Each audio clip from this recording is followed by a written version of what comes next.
Well, the second half of the doubleheader on Sunday has Pittsburgh going to New England. Will Graves joins us, covers the Pittsburgh Steelers for the Associated Press, and we appreciate a few minutes with Will Graves. Good morning, Will. Roger Weiland, Zach By, ESPN Radio in Albany. How are you? I'm good, guys. How are y'all? Good, man. I'm a Pittsburgh guy, born and raised in Altoona, Pennsylvania. So I'm all about the Steelers. I'll be rooting hard for Pittsburgh, and I'm trying to make a case for Big Ben and the boys going in there and knocking off the Patriots. I know that's a tall order, but is there a recipe that you see an upset in Foxborough? Although I don't know how big of an upset this would be, but I think a lot of people think New England's going to win this game.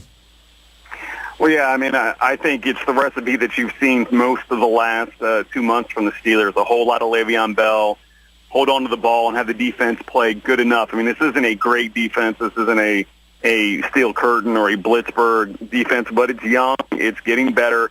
And I think if you can limit their snaps by, holding the ball 30, 32, 34 minutes, keeping Brady off the field, that's going to make them better. That's how it has to happen. To me, it's, this is a legacy game for Ben Roethlisberger. He's a guy who, when they've been to when they've been to the Super Bowl, he's beaten guys like, Flacco and Mark Sanchez. That's not, it's a much tougher task on Sunday. He mentioned this week, I asked him directly, he talked about Brady being the gold standard. I'm like, you got 2 Super Bowls, 3 appearances, you got a pretty good resume yourself. Are you part of that gold standard? And he said no.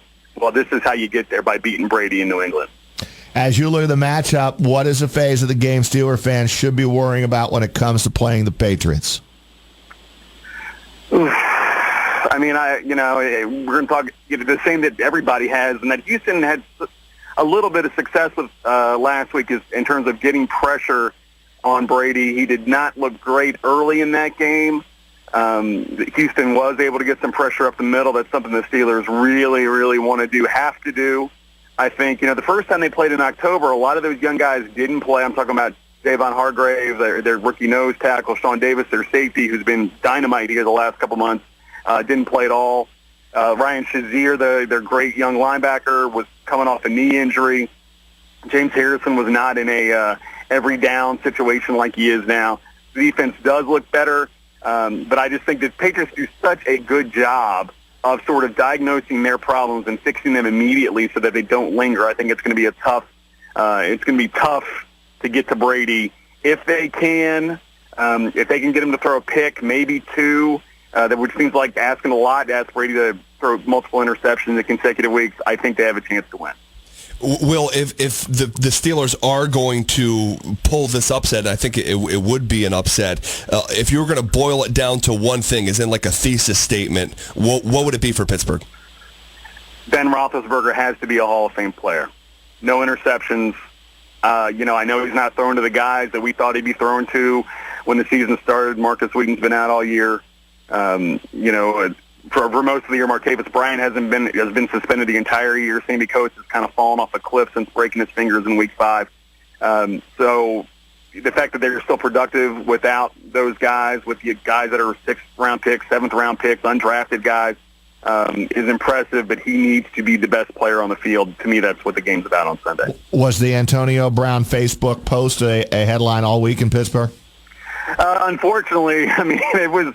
Like, on Monday it was funny, and Tuesday it was when Tomlin came out and gave him a pretty forceful rebuke, which is out of character for Tomlin. That was cool, but Wednesday I was just about over it. It was, and I think Antonio was just about over it. I mean, part of this is, look, that wasn't the first time, that he's done this. It's just the first time that it became a thing.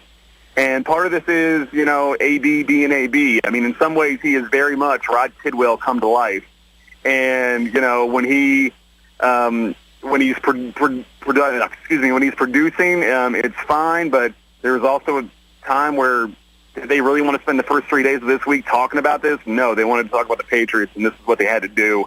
I'm hoping that it's the last time. I think we'll see on Sunday. I mean, if Antonio, he's had 4 straight 100-yard receiving games in the playoffs, can become the first player in NFL history to have 5 if he does it on Sunday. If he does that, catches a touchdown.